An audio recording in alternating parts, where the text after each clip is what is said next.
I'm really quite ill today.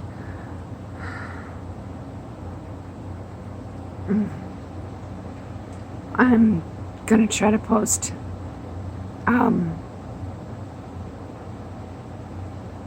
pictures of me skydiving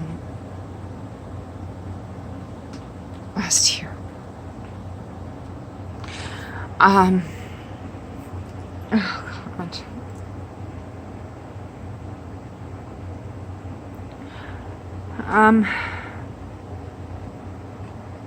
I'm sorry, I'm just not feeling the best at all. I'm going to try to post pictures of me skydiving so you can see that was number 2 on my bucket list, and I did it. I believed that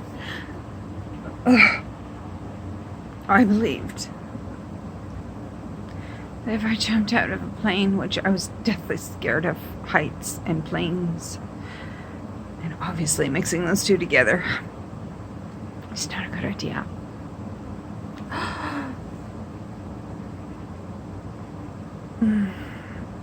Oh.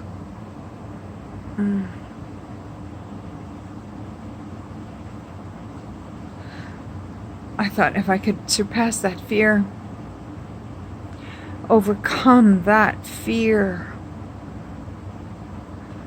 of heights, of jumping out of a plane, of being in a plane, that if I could do that, I could do anything. Anything. Anything.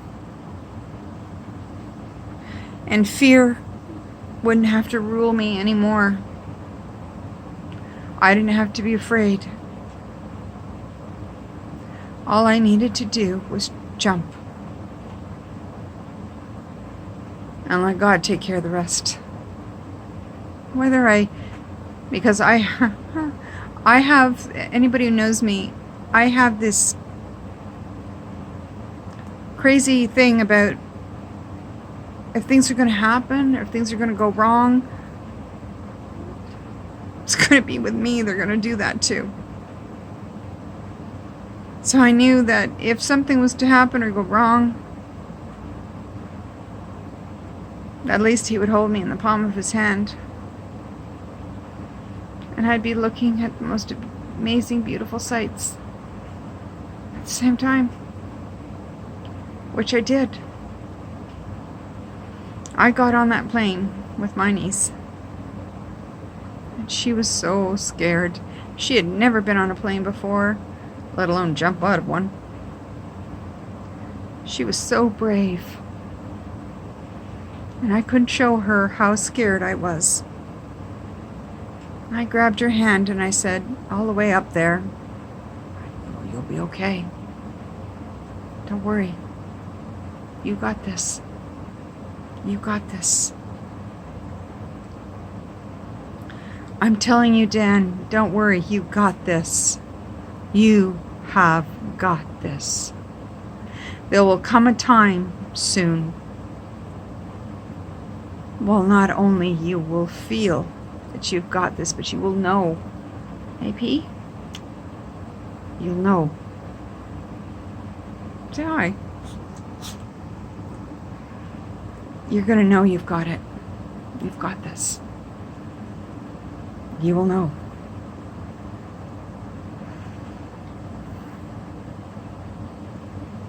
So I'm going to try and... Oh, I'm so sorry.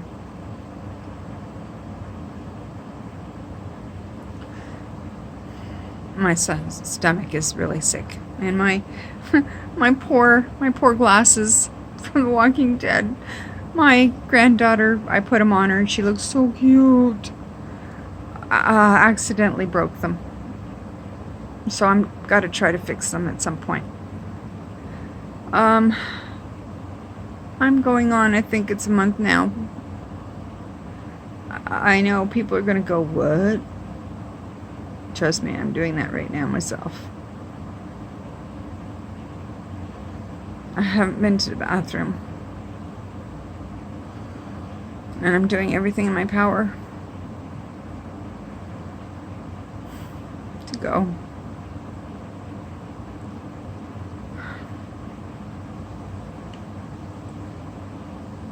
And people are going to say, oh, dear Lord, over 3 weeks is way too long to not go to the bathroom. Oh, I agree with you. I agree. I agree. I agree.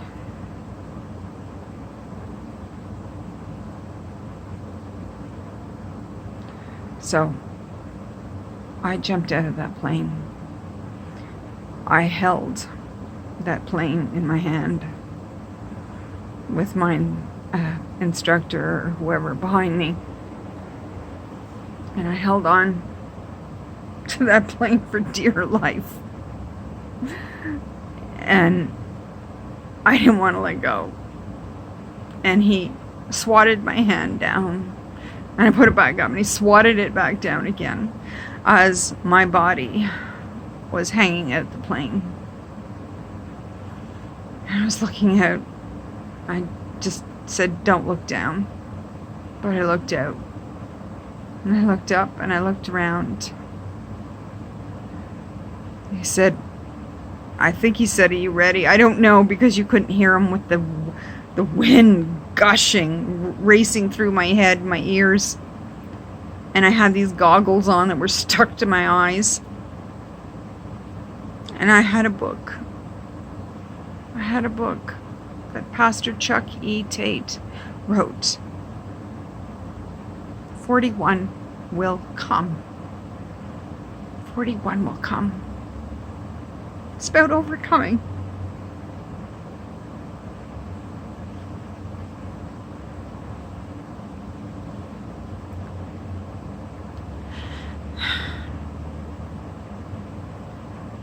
Getting emotional again, sorry. And no, I don't need professional counseling. Here we go. 41 will come. 41 will come. It's about overcoming. And why am I emotional? Because I jumped out of that plane. And I left everything in God's hands. The fear that I had was massive. My niece went first, and she was such a champ. She was such a champ. She was scared, and she was such a champ. And she jumped out of that plane. And I saw her as I was being ushered forward. I saw her with her instructor on her back. And I saw her just float. I thought, I'm so proud of her in that moment. I was so proud to be her auntie and to watch her. So proud. So we had this book because it was so important for me to bring this book with me on my way up and on my way down. So this book came with me, and nobody has ever went skydiving with 41 will come. Nobody. Pastor Chuck Tate sent me a message and told me so. I am the only one that's ever skydived and taken 41 will come. I jumped out of that plane, kicked my heels behind him, like I was told, like a banana. I'm supposed to go like a banana. And I just looked out and looked up. And I looked at the dark blue that was above me. That was the beginning of outer space. I was so astounding. It was breathtaking because I'd never seen that before. It was so beautiful. The bend in the earth. You could see the roundness, the bend in the earth, and where the blue, dark blue, was above it. And I just kept looking up. I was amazed at its beauty, at the beauty that God had made. And when He made the universe, how He must have sat and looked as I sat in wonder and awe at His beautiful work. And I yelled out with a big woo-hoo. God, you are amazing. You are amazing. And I woo-hooed my way all the way down. I saw the Great Lakes. I saw all the rivers, all the interconnecting rivers, St. Lawrence, everything. We twisted and turned our way all the way through once the parachute was released. And I call it the reverse bungee because I've never been bungee, but it was a reverse bungee because once that chute was released, the velocity that you bounced back up into the air was, whoa, amazing. It took me a few days. It took me more than a few days to get my body back.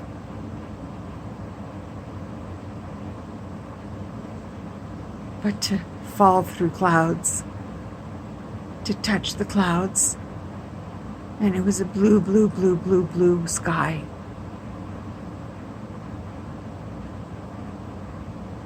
There's no wind, except for us falling, which was a whir. It was so powerful. And we had a team down waiting for us, screaming and shouting at both of us. It was such an amazing moment. Such an amazing moment. One that I've never felt in my life. And I know that I was okay. I know that at that moment I crossed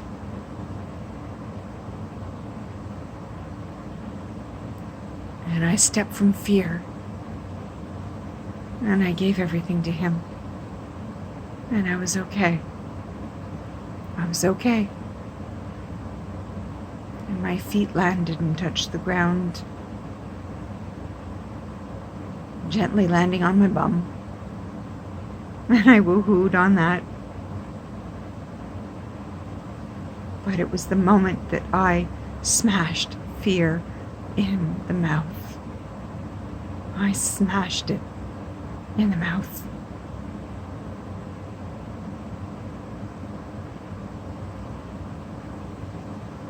Since then, I've been able to do things I never thought ever possible.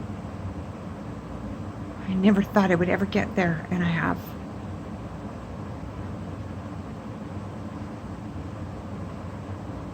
Where I thought I would never be able to plan my funeral, I have.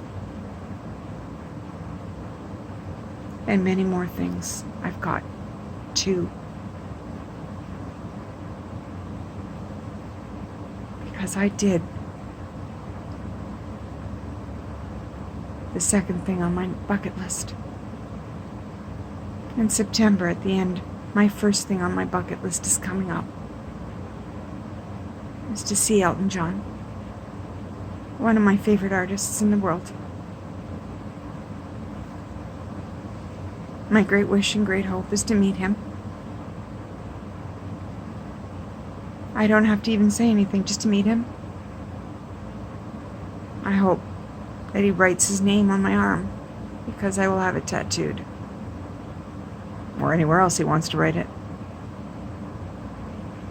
But I want to tell him what an inspiration he's been in my life. His songs have been there all through my life. And everybody knows what one song in particular means to me. And that's Daniel. I sang Daniel, and I had some cruel person say some horrible crap. I sang it for my brother. I know he was listening. It may not have been his cup of tea, music-wise, but I sang it for him because I love Elton John, and I forever, ever, ever love that song, Daniel.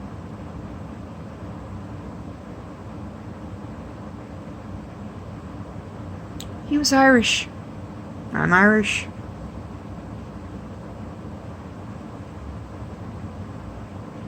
He used to hate it when people would say Danny boy.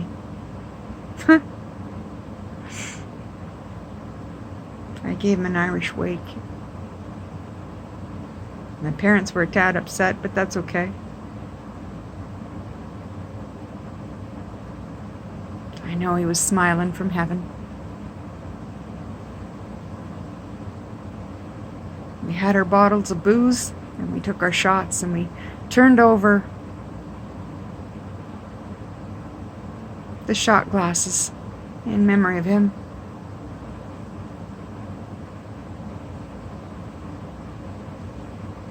He was a force in life. Crazy son of a bitch. But he lived life to the very end. He lived life. I've always lived life on the safe side. So jumping out of a plane, certainly not safe. But I knew that he was holding me in his hand. And I knew I had good people watching me. And I knew that I, that day, was gonna smash fear in the mouth. Excuse me, I threw up again. And I did.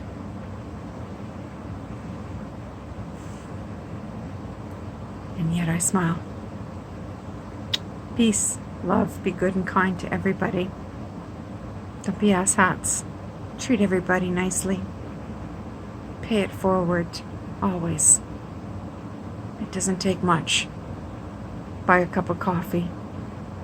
Just do something nice for somebody, because our world needs it. Much love. Out, Mish.